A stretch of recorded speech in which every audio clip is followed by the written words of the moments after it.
Hi, everybody. I'm Frank Stanisci of CFL Talk. Welcome to the Spanglish World Network on Zingo TV, channel 250. Please remember to download the Zingo TV app at the respective app stores for iOS and Android devices. While you download, make sure you rate and leave a comment. Both apps are absolutely free. Zingo TV is available on Google Chromecast, Amazon Fire TV sticks, Roku sticks, and also on all smart TVs 2016 forward. Joining me now, as usual, is David Morassutti. David, good evening to you.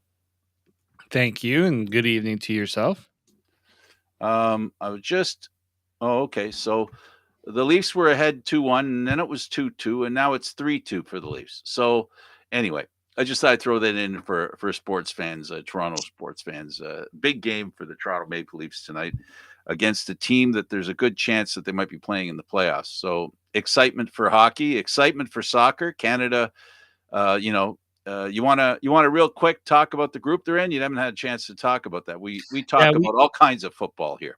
we no, I know we kind of briefly spoke about it last time, but uh, I know it's not ideal to be in the same group as Belgium, but the other two countries, There's a Senegal shot. and Croatia, there is a shot. And there's going to be some people, I think, placing a wager or two now that. Good segue, buddy. Excellent segue. He But says, I'm Frank, we got to talk about gambling. We got to talk about Frank. We got to talk about gambling. We got to talk about. So I I don't asked him. have I a said, "What problem. are the odds of us talking about gambling?" Apparently, real good. But no, I'm actually not too. I'm actually liking Canada's chances in that group to make.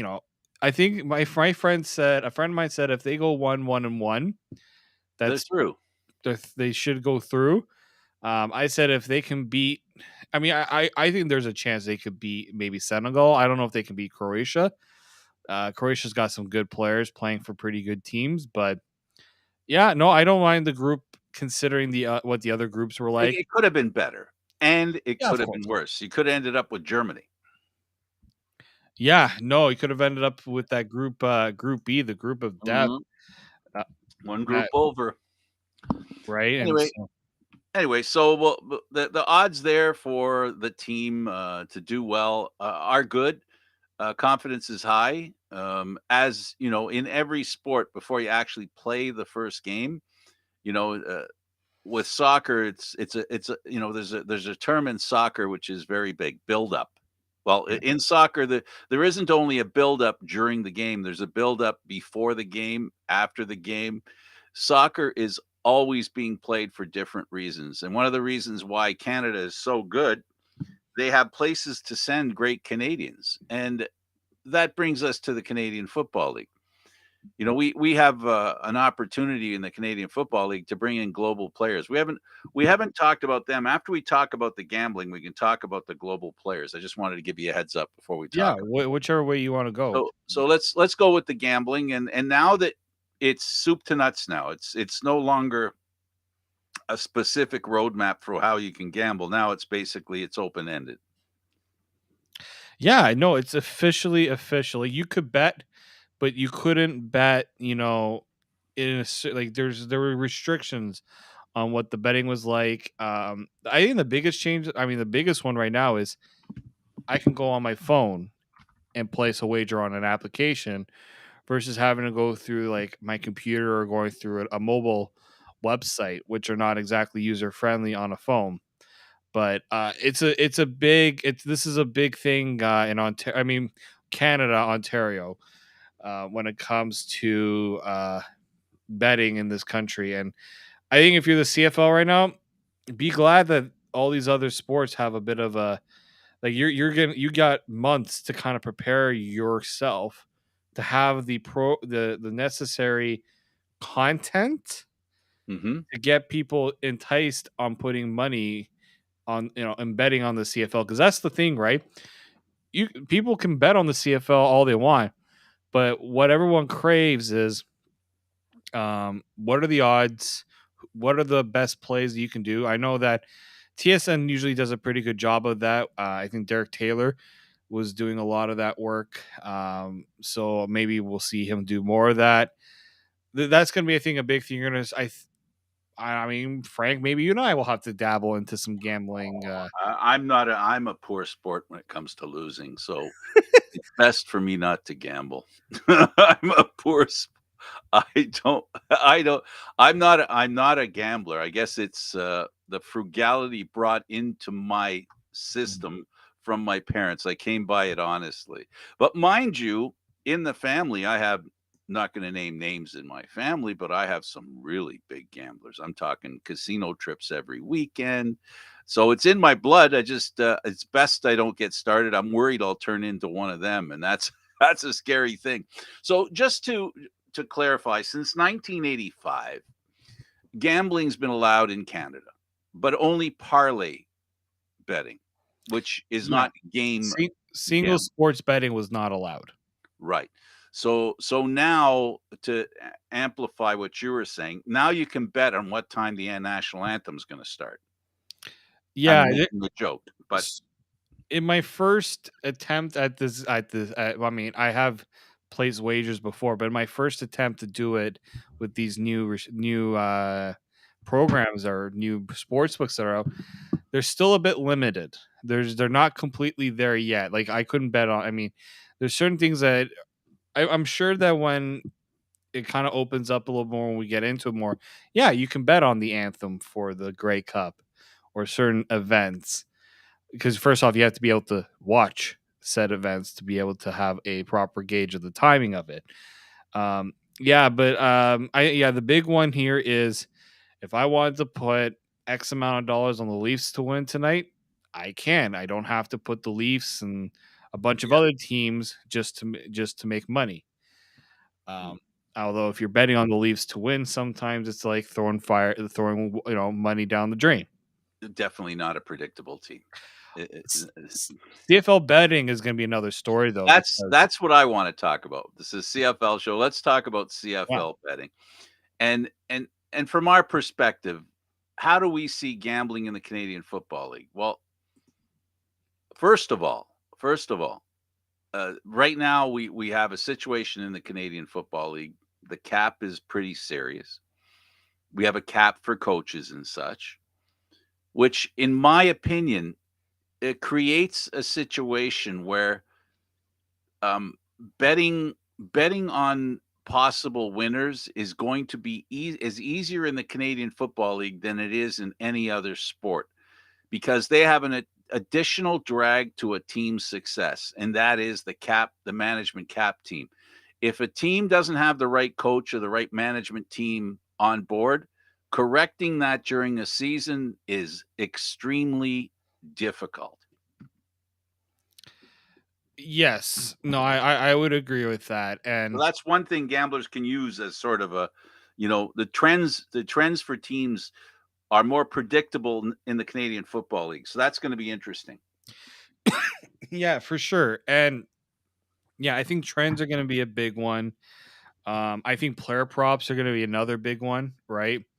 Um, Whether it's how many tackles a certain player gets in a game, how many sacks they get, how many passing yards for a quarterback, how many receptions for a receiver.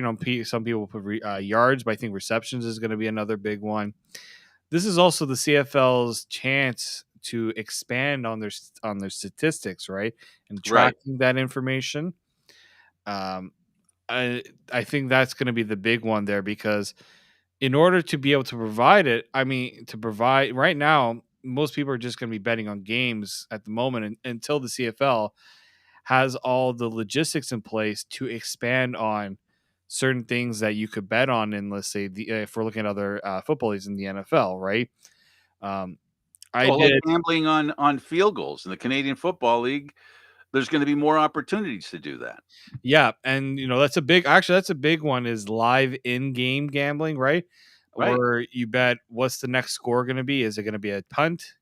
Is it going to be a field goal? Is it going to be a touchdown? Who's going to score the next one? Like there is going to be so many options that's something I think a lot of CFL fans should be excited about because football offers many things that people can bet on, and right now there's a lot of sports books that are trying to get into the game, the CFL should be taking the highest bid possible when it comes to their official gambling partner. That's for sure. I Well, think and it'll likely their be partner, they have a partner in Genius, which yeah. basically can help them, um, in a way, can help them because they have experience with sports gambling. But the Canadian Football League is a new thing for them. Yeah, When it and comes to Canadian football, they're not geniuses. no, right? But they're geniuses when it comes to the gambling part. Absolutely. So Uh, that's what's gonna make it interesting. There's nothing that gamblers like better than anything, and that is beating the house. well, Right? exactly, So right? And so look, there might be an opportunity there. and I'll just say this too about about betting and sports gambling. You can make money on the single game bets and underdogs and all those things, but where you really make your money, and it's still kind of the case, is on those same game parlays where you have multiple bet. So a parlay is when you have two or more bets. Right. Okay, Connected. connected, right? It doesn't have to be the same game. You can have it across different games, but that because the odds of hitting a certain number of consecutive bets to go is pretty tough, right? So that's where the money is really going to be put in. Yeah, But those were the first sports betting that they did was you'd have listen, I'm not very good at this, but I did watch it a little bit. The point being that you would have to bet on 3 teams. You'd have to figure out 3 of the 3 games who would win to win money, right? If you yeah, got one wrong, you didn't win anything, yeah, for sure. And I like that's probably which is it's not so fun gambling. That's the parlay problem. It's like if in the horse racing, if the only bet you could make is win, place, and show. exactly right. Um, I mean that always because that was the one thing because that's why horse racing was such a popular thing, right? Because that's one of the few things where you can bet on one thing, like what no one outcome, Group of things right? happening. And you weren't able to say, okay, I got to bet on like three or four races right now. What's going to be the outcome? Yeah. You can at least say, okay, in this one, I have these outcomes. What do I want to bet? And then you can place your bets based on those odds. So the CFL has a real opportunity to get. I think really the big thing, I think the big picture here for the CFL, you have an opportunity to grab a different generation of fans. The generation that in the NFL has mastered, which are some call them degenerates. That's been the term thrown around. I've thrown it around at some people I know. But this is the All fan in that fun. want the fan. Pardon, All in fun. the ones that are totally into the sport and making money or trying to make money or think that they can make money. So if I I'm know the a couple like CFL, that. you got and let's just say this: these aren't your typical CFL fans all the time. These are people who are a younger generation too. It's a new it's exciting. It's you really dive into the data, you dive into the trends. You have to follow the league more. You can't just blindly put money on a certain player or a certain game and not know what's going on, right? So I think this is this thing that the other thing the CFL will more people are going to have to know a little bit more about the CFL to make money off the CFL, And right? and there is transition of players not only from team to team, but off teams and new players in. There's a lot to there's there's a restart every season. Like this coming season, when you look at the lineups, there isn't a fan out there that's going to know everybody in the lineup. You know what I mean? There's lots of gray area, so it makes gambling very interesting. And I guess you know, in a way, I don't know, correct me if I'm wrong, but the more difficult it is to lay a knowledgeable bet down, the more opportunity there is for novices who aren't really well aware of what's going on, where they can take, out of the mouths of babes statement. Does that mean anything? People who are just guessing can have a lot of fun too, because of the lack of predictability that the Canadian Football League offers, because it's not that well known. And even for the folks that know it as best as they can know it, for them, there's a lot of new players out there and a lot of players changing hands. So, you know, there's a lot of flyers going out there when you make a bet. Oh, for sure. Um, it's you're yeah. I'm gonna be very curious to see also how are how is TSN going to try to leverage this into their. We saw it already a little bit. They of them leveraging a little bit of the betting angle on on the CFL in their broadcasts. I mean, not on the main broadcast with the panelists because they're not exactly betting experts, but you are going to see it, I think, in other ways. And they're and I'm wondering how other media companies will try to get into that as well. Yeah. We got another topic we're going to talk about, which we touched on a little bit, and I think it's relevant. But I'll lay that on you. You'll know what we're talking about. Hmm. So so the gambling's going to be really good. You know what? This is a good segue. Anything else you want to throw in gambling? And now I'll throw a little curve at you. Hmm. We introduced and discussed the World Cup a little bit about Canada playing in the World Cup. I mention it because you know TSN and all due respect to TSN and they're like a dog. They have to chase the car that's running down the street. And right now the World Cup is running down the street. So TSN the dog's going to try and catch that dog, right? That car, sorry. And and because Canada's in the World Cup, there's going to be it starts in June, right? Hmm. When does the CFL start? In May. In the heart of the CFL season is going to be the World Cup Sorry, the World Cup's in November. in November. Sorry, that's right. Yeah, It's yeah. around My Grey my Cup bad. time. Yeah, around The Great World Cup Cup. time. No, never mind. Forget what I was saying. It used to Right. start in June. That's Frank Old World Cup. That's right. It starts in November. Good thing, because I was actually concerned. What was going through my head right now is I'm going. Normally, if it's played in June, it's the main part of the World Cup is going to be played right through the Canadian Football League. So thank you for just making me feel better about that. In November, yeah, the Grey Cup, but by then you're going to have the playoffs, and I think the beginning of the World Cup isn't that big a deal. But Canada, the interest in the World Cup is going to start to pick up. It's going to be great then. Then I'm fine because as far as I remember, the World Cup was always in June. But thanks for correcting me and helping me to save a little interest there. I feel a lot better that it's in November. Yeah, and I think maybe the good thing about the Grey Cup, I mean, it'll be in November, is you can kind of, if somebody wants to put a wager on the Grey Cup and kind of pair that off with something else, they can. Um, Are Again, they this playing is in November because it's in Qatar, a very hot place? yes, yeah, they moved it to November because trying to play soccer in June and July in Qatar, not really ideal. I mean, it's like 50 degrees at times in the summer. All right, so then that explains that. So then it'll be a little, It's a one-off for this year. and it's been kind of a screwy couple of years anyway. It kind of works out that it doesn't go till then. Yeah, no, and well, I mean, I think maybe the only deterrent to this being in November is all the people that want to go and watch their games on a patio outside. Not going to happen No, probably. unless you're in Vancouver or California or Florida. I mean, we got good with it during COVID times where we'd have those covered patios or but it's not the same really, in my opinion. You want to do it when it's nice outside, but there'll still be lots of ways to enjoy it. Yeah, so the success that Canada has will be celebrated like the team celebrated when they won that big game in Edmonton. A lot of diving in snow. They'll be racing down the street over here. They'll be racing down the street in skidoos, so in snowmobiles. So it'll be interesting here how people will celebrate any kind of great thing that Canada does.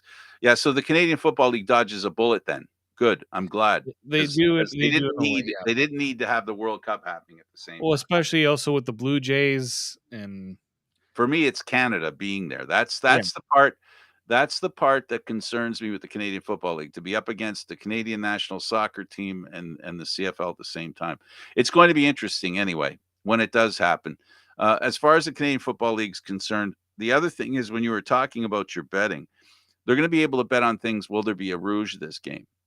How Yeah. often is there a rouge, right? So now the people who don't like the Rouge are going to be able to gamble on it if they're into gambling. right? And there's going to be a lot of ways to take. It's funny because my someone would tell me that there's certain bets that they always put down that always hit, always hit. Like pass attempts. If a quarterback likes to throw 30 attempts, if you can get him on like the over of 28 and he's always in the 30 to 35 range, those are easy ones to hit.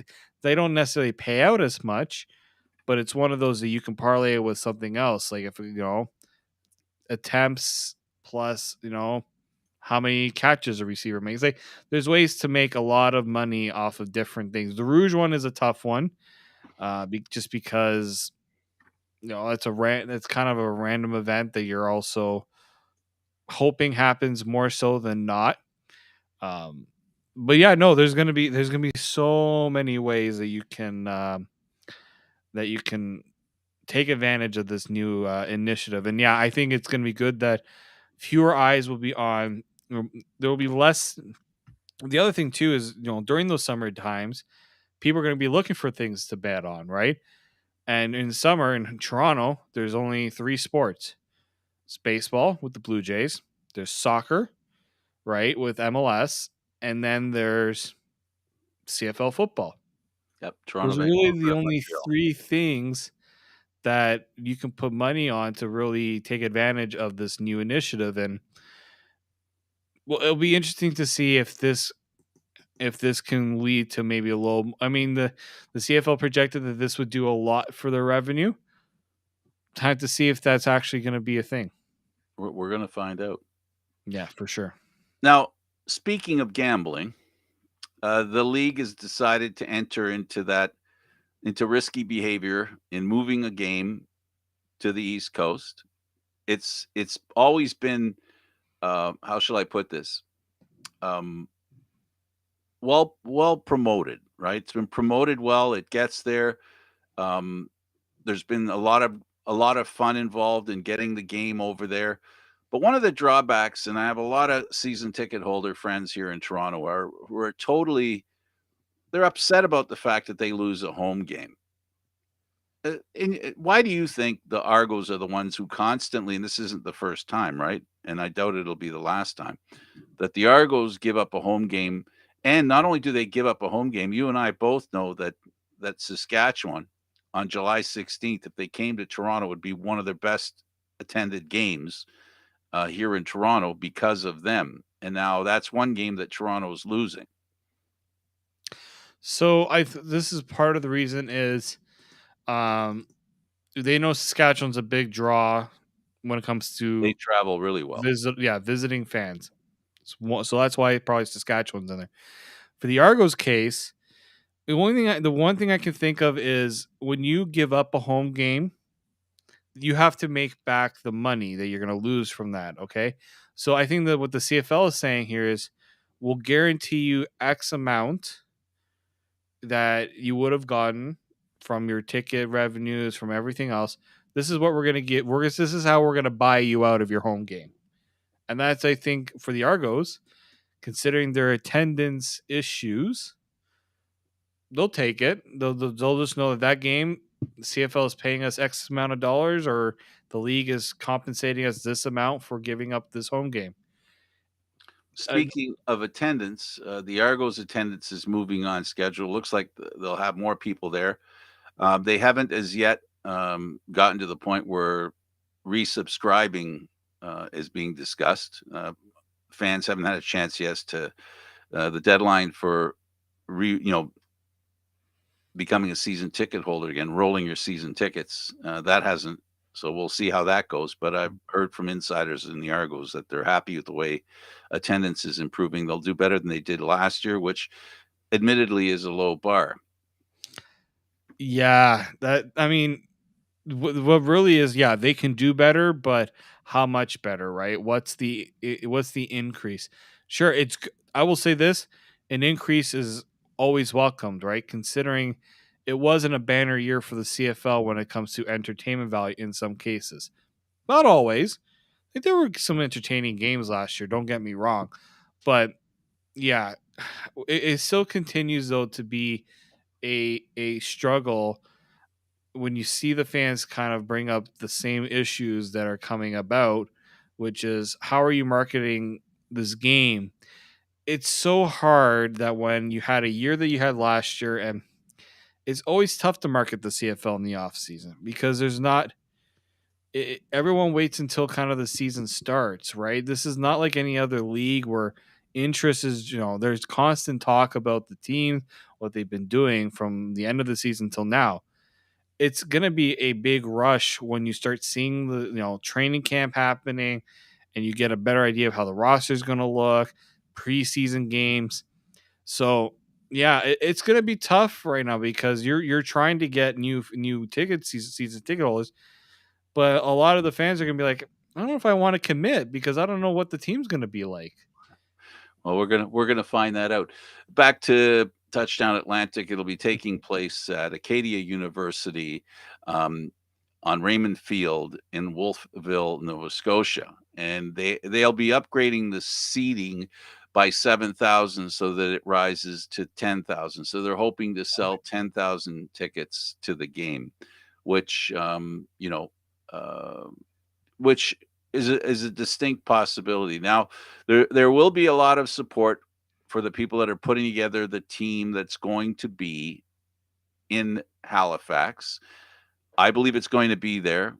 What's happened to them with the pandemic and with, tax dollars and income and all those wonderful things has delayed the process. I think all it's done. I don't think it's killed it. A lot of people are thinking it's dead. I don't think it's dead. I think it still has a chance. The progression in sports and people watching sports, and I think the Canadian Football League isn't going to be any different. There's more of that going around across the country, whether it be CPL, other leagues that are coming in.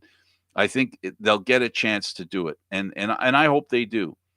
Now, for those of you that are going to go, there's going to be bus transportation there to get you to the place from obviously Halifax or wherever the hotels are that people will be visiting will be staying. So there'll be the regular tailgate, all that kind of stuff, David. Which is going to have live music, all that kind of stuff. It's going to be a lot of fun, and the sales will begin on April 26th. I'm dying to see what happens here, and the average ticket price is going to be $50. Now, the money's going to go back to the community. So the CFL is working together and doing a lot of interesting stuff. They're combining with the community with wine tours. The LGBTQT plus community is going to be included with women and other groups of people that don't normally get to learn about football. They're going to do that kind of stuff as well. So they're going to be very inclusive, and they're going to do a lot of stuff that they can do in the community to remind and to show people in Nova Scotia the Canadian Football League way of doing things. It's a lot of fun. It'll be a party. So if you decide to go, I'm going to be going, and I can't wait. I've never been to a game on the East Coast. I've never been to the East Coast. So for me, it's going to be an opportunity to see the East Coast for the first time and also to watch Touchdown Atlantic. So it's going to be another one of those places where I get to go, where I get to get some memories on what's going on and doing it through the Canadian Football League, the Toronto Argonauts, of course, and of course the Saskatchewan Roughriders. It's going to be a really interesting experience. I don't know if you're planning on going. I am still undecided, just based on logistics and how the logistics will work out for that and budgeting, right? Um, but I, considering I might not, it's all, I'm still undecided. It's still, I know, I mean, it's a little, I'm, for me, it's a little undecided, but I mean, now that you're going, that gives me a little bit of gives me maybe a different thought process on that. Well, Um, but yeah, it would be nice to go. That's a place I've always wanted to go. I've always wanted to go out on the East Coast. Maybe bring my golf clubs, try one of those famed golf there you go. courses, make a trip out of it. That could be my cover the game and then make it my vacation after the fact. Um, I've heard a lot of good. I mean, I've heard a lot of good things about going on the East Coast, and yeah, I think if you're the CFL, You need to make this a celebration. You need to make this a They will. you have to make it as big. You have to pretty much take the Grey Cup energy and put it into Touchdown Atlantic. And they will. And the other thing is this is the first one of these regular season games, Canadian Football League regular season games being played. It is the first to be played in Nova Scotia. And Nova Scotia is where the football team, the Canadian Football League team is supposed to end up living, if you will.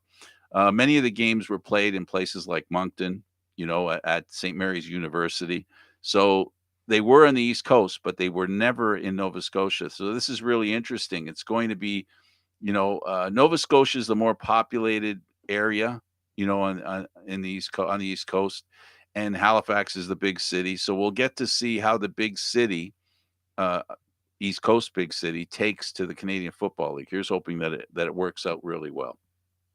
Yeah, I'm rooting for it to go well, and I will, if I can be there, I will try my best to be there because it'd be nice to see it and experience it in person versus hearing it secondhand what the experience is like as well. Absolutely. And everybody's promoting it, and it should be a lot of fun. And, it's going to be interesting. And the game is going to be awesome because every time Saskatchewan and Toronto play, it's memorable. These are two teams that um, the regular season games, because when they're played in Toronto, because of the high participation and people from Saskatchewan, or supporters at least of Saskatchewan, it adds a little, it adds a little Cat flavor to the game. Again, that's the reason why Argo fans that are season ticket holders are a little miffed, especially the ones who can't go down east. For those that can't go to down east, they lose a game, which is one of the most exciting for the Argos fans to watch. So there's that, but it's the price that has to be paid by someone somewhere to promote the game, to accomplish what I and a lot of other people who think like me, it just would be fantastic to have the Canadian Football League go coast to coast from Vancouver to Nova Scotia, Newfoundland, whatever, to give fans across the country an opportunity to go check out football from coast to coast. And that's sort of something I've always looked forward to. So we hope things work out. The game's going to be a good one. So for anybody who decides to go, they won't be disappointed. For anybody there that goes to see a Canadian Football League game, they won't be disappointed because these are two teams that, if last year was any indication, right? The Argos finished first, Saskatchewan finished second in the West. So these are two teams that could end up meeting in the Grey Cup. So this could be a pre-Grey Cup game. Yeah, no, very much so. Like these are two teams that are have high expectations for themselves, right? This isn't past years where it's the last one was, if I'm not mistaken, was Montreal Toronto, and It because I was in remember, New Brunswick. It was in New Brunswick, yeah, the one in New Brunswick, right? Moncton. Um, Moncton. So I think, yeah, I think the fact that these are two teams that are competitive teams in the CFL should help sell it a bit more too. Um, so I'm very curious to see how quick the tickets go. Yeah, the last time the Argos gave up a home game was in northern Alberta. Right, right. No, you're right. It I was remember against that. Edmonton, if I remember It, correctly. yeah, Yes, because it I was. believe that was when the city of Toronto had the Pan Am games, if I'm not wrong. Yes, and And the Argos had no place to play because oh, the they were it was at Rogers Center oh, at the time. yeah, the Rogers Centre was occupied. They ended up having to play in Hamilton, in London.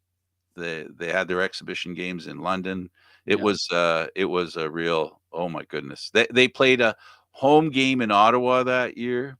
So, the Argos have had, the management team there, the Toronto Argonauts, people who follow the Toronto Argonauts know the difficulties that the fan base here has had in trying to build up excitement being a season ticket holder with the Argos, with a lot of the crazy stuff that's goes beyond whether you had a good team or not. I mean, it just uh, hopefully last year, I think the important thing for the Argos and Argos fans is that when this year starts, we know there's a chance that the Argos will be really good.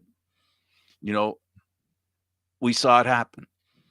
And the other good news is that we know that the organization wants to make up for what happened at the end of last season. We know that for sure. And not because they're telling us that, but it be a natural reaction to what happened, just the way that Hamilton wants to go back to the Grey Cup. They want to undo the two times that they went and nothing happened that they wanted to happen. Right. So the Argos the same thing. So there's a little bit of edge along with the hope, right? Because both Hamilton and Toronto have really good teams. So it'll be a really interesting season here.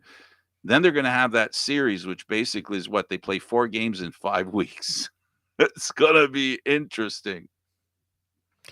Yeah, it definitely is going to be interesting. And I mean, the game that they had in Moncton was a pretty competitive game. The Owls and the Argos put on a pretty exciting game. It wasn't dull by any stretch of it. So, Big finish, right. So you just if I hope remember that, correctly.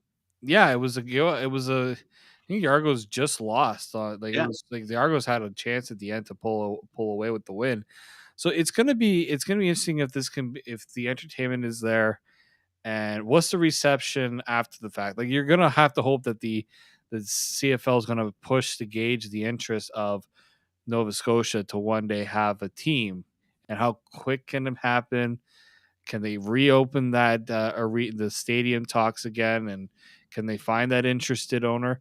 I think it's going to be so important for the CFL to really showcase itself as something that in Halifax they do have sports, but they don't have, like, yeah, they have the National Lacrosse League, as Gary, I'm Yep. sure you guys have Yep. talked about. They've got their junior team out there. They have the ECHL team, the Newfoundland Growlers. It's not in Halifax, but they've got that East Coast League there. But And they a don't long history of AHL in right. Newfoundland. But So they don't have but they're missing. And they do have the in St. John's. They had the Leafs affiliate there a yeah, long time ago. They're just missing, I think, that one real big time league. I mean, CFL is big time in terms of the attention it can get, and it's professional. It's a professional league with a professional broadcast and all those things. So I'm very curious to see if no, they're one of the first to really get their foot in the door. I mean, the CPL was there, but CPL is not on the level of MLS, right? That's kind of where I'm getting at they have there. basketball there too. They have the Canadian Basketball League there too. Yep, the CEBL. Yeah. Yes, the Newfoundland Growlers again, same as the hockey team. I always found that quite interesting. Yeah, so there's a lot going out there, and the CFL gets a chance to show what they can bring, and that's why it's important that those two teams that are going there, I think they're a perfect fit to show what the game's like. Saskatchewan, well, both the teams, really good defenses, really good offenses. It's going to be fun. Yeah, no, it's gonna be exciting. It's gonna be, if they do it right, it's gonna be a nice party for the CFL. As I said, it's gonna be like having a Grey Cup in July Mhm. without the trophy. I think the experience, you're gonna bring that Grey Cup experience in July, which for some fans, I think they will enjoy not having to worry about their parka when they go to a game. No, no, not at all. Yeah, it should be great. Um, we mentioned off air that Trevor Harris, a friend of the show, Yep. has been was on Rod Peterson's show and talking about the idea of being interested in 4 downs. Tell us from your perspective what you heard and what you think. Yeah. So I think, very carefully, Trevor Harris has advocated for the 3 down league. He said he's not pushing for the league to change it from 3 to 4 downs, because he says 3 downs is what makes it unique. But he said there's a way, I think, to changing. It's a bit of a complicated thing. So I'm going to read a word from word what he said, just so that people don't. There's no ID, no loss in translation. So he's like, I'm not a proponent of changing from 3 downs to 4 downs because I think that's what makes the Canadian Football League unique. I do think there are possibilities of changing it. So maybe one time per series, you get a third down where you don't have to punt. Maybe something along the lines of before you get to midfield, you get 1/4 down. So basically, he's saying you get an extra down, right? He's basically saying you're not allowed to punt past um, midfield. So, like, if you're in a position where you're close to that midfield range, try to go for, try to continue the drive, right? Because obviously, it's always about the field Like position you're in the battle. bonus. Get yourself Right. in the bonus, you get an extra down. Yeah. It's an interesting idea. I just don't know if that's something that's going to really gravitate towards what the league and the coaching staffs are trying to do. They're trying to make the game. They're trying to find a way, I think, to improve the offense. I don't know if the thing is like on a fourth down like that. If we're gonna call like that on that extra down, it's gonna be very hard on an offense to really, you know, because the defense knows they get the ball, they put their offense in a good position to score. Maybe that puts that leads to a little more scoring because you get yourself into better field position a lot earlier. But I kind of just think that in this scenario, there are other ways I think the CFL can make the offense a little more enticing, but that involves getting the coaches to really look at what's holding back our offenses. What are the reasons why you think your offense isn't working well? And there was another interesting, I don't know if you saw this, there was another interesting article that came out about how the coaching tree of Mark Trestman Yes, yes, is to blame. could be, yeah, could be at fault for what's been going on with the CFL, and basically saying if you look at the CFL coaches around the league, how many of them have come from the Mark Trestman system in terms of they were assistants, or they have not only were assistants of his, but then they went on to be head coaches, and then they had guys go through their system and they picked up the system.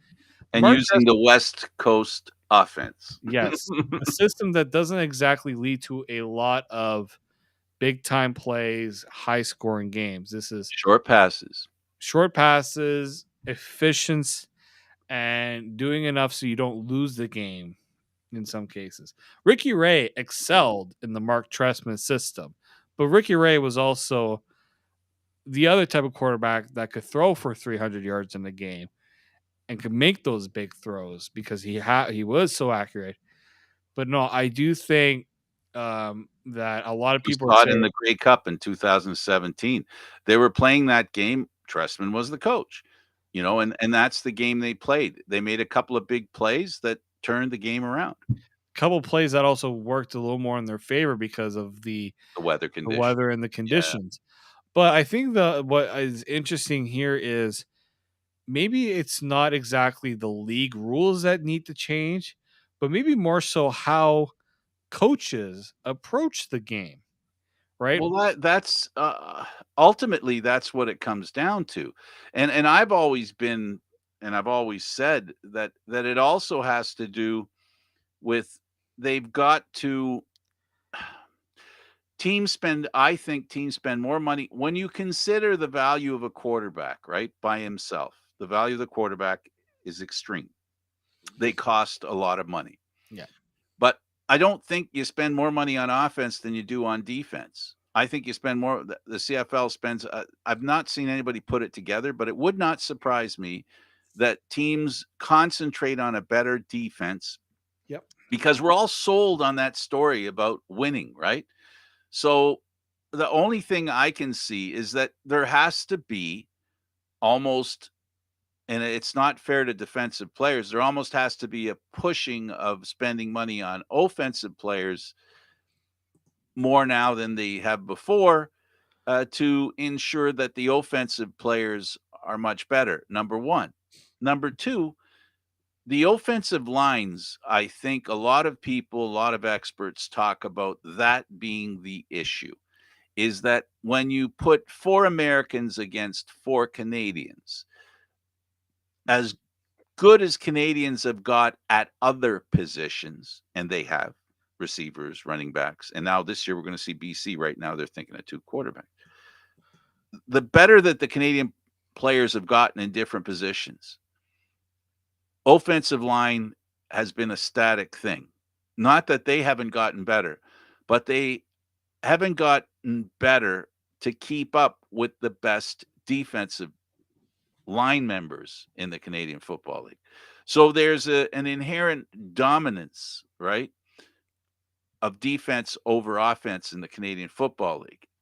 And having said that, the issue is also why you need to have 2 quarterbacks in the Canadian Football League, why we had a great quarterback retire this year, Michael Riley.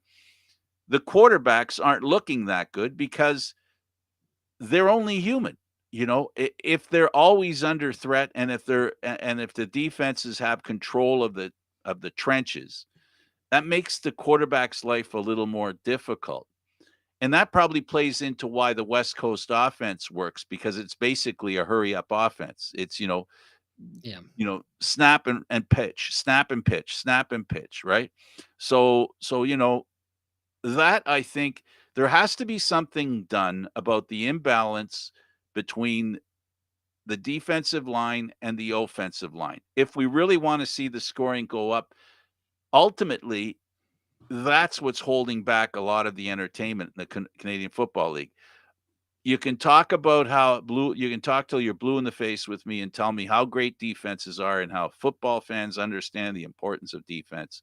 Unfortunately, you're not selling the game only to people who understand the game of football. You're trying to get people come in to watch the game at its most simplest and enjoyable, method, which is touchdown, touchdown, touchdown, touchdown.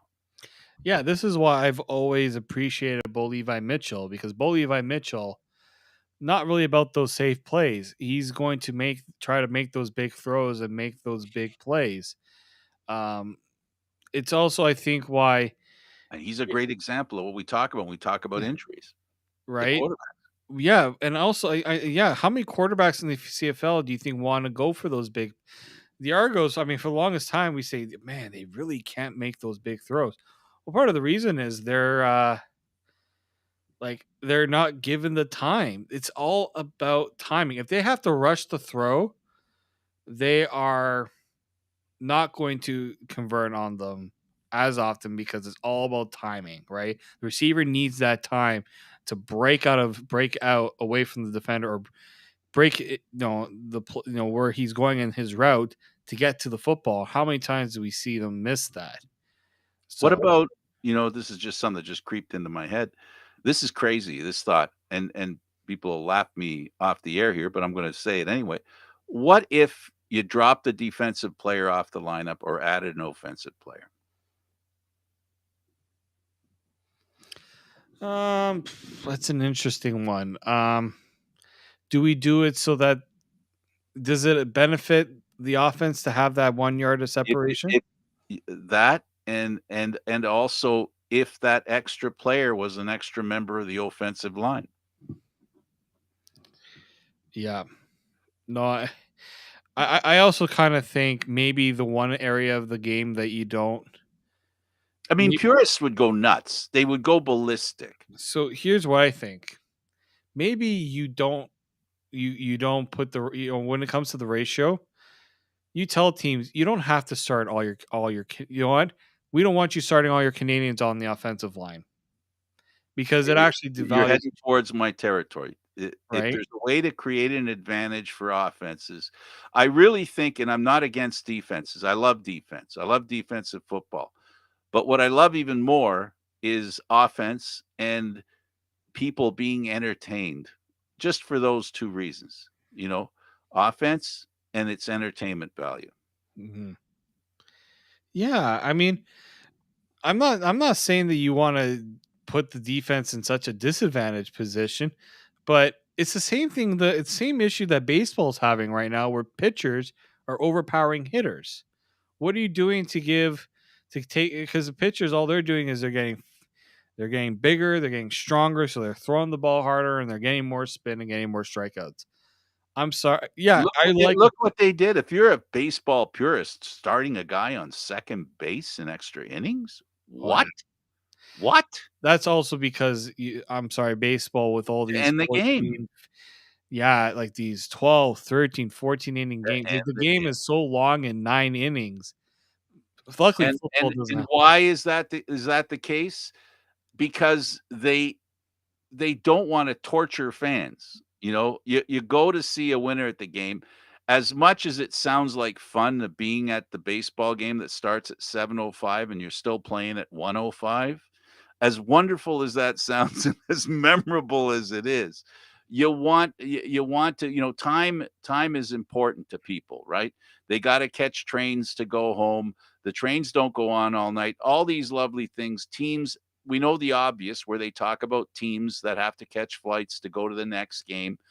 It's great if it's a game in the middle of the series, not at the end, right? So with football, if I can bring it back to football, the bottom line is entertainment value. What can the Canadian Football League do to make the game more entertaining? Four downs sounds like the most simple way to do it because that would help. They believe, some believe it would help offenses, which ultimately I think everybody agrees. What's missing out of the Canadian Football League these past couple of years, the games being played and the games being played with a lot of scoring. Yeah, I mean, I look back to the NFL playoffs. Other than the Super Bowl, all those playoff games were unbelievable because guess what? A lot of scoring, a lot of big plays. You saw that Buffalo Kansas City game remains the best game of that playoffs because you saw two quarterbacks shredding the Absolutely. defense. Nobody was saying it was a great game because the defenses stood tall. No, it was the fact that these were unbelievable plays. Even the defenses weren't terrible, but they weren't. I mean, they just had no chance, right? 40 seconds, jeepers creepers. I mean, Also, also we didn't talk about this. The NFL changing the rule of overtime. oh, Now, both teams get at least one possession in well, overtime. that's the way it should be. That's the way it In the should be. playoffs only, though, You can't decide the winner by a by coin who wins the toss. toss. Like, that's just, coin toss. Come on. But anyway, with the Canadian Football League, ultimately using that what happened in the NFL in the playoffs. What it was is what was so enjoyable about those playoff games was the dominance of the quarterbacks. And that's the proof right there that overall everybody enjoyed the fact that it was a back and forth. And my favorite saying with the Canadian Football League, no lead is safe. And that's what we saw in those playoffs. There was not a safe lead in those playoffs. No. And that's what, there were so many, and you pointed out, and I saw myself on Twitter, on all kinds of conversations about former CFL players, present day CFL players. They looked at it, especially older ones, are going, they thought they were watching a CFL game. That is how the CFL was played. And that is what is missing in the Canadian Football League. It just comes down to scoring. It is what's missing, and they've got to figure out that Rubik's cube, how to get the offenses free of the stifling defenses, the wonderful defenses of the Canadian Football League, which are counterproductive to selling tickets. Yeah. No, that's exactly it. And I think that if you see the CFL get back to better offenses, better offensive production, you'll see a few more people in the stands. Absolutely. Well, David, this was fun. Thank you again, Frank. Look forward to seeing you down at Touchdown Atlantic. But if you don't go, I won't hold you to it. It's an interesting trip to say the least. So Thanks to David Morassutti. I'm Candid Frank Stanisci. Thank you for watching CFL Talk, airing live Mondays at 9 p.m. This show can also be heard on the Spanglish World Radio Network. For CFL Talk news, entertainment, and other sports programming we offer, please check spanglishworld.ca. Spanglish World. Watch it, hear it, read it, live it, and download it. Thanks for watching, everybody. Until next time.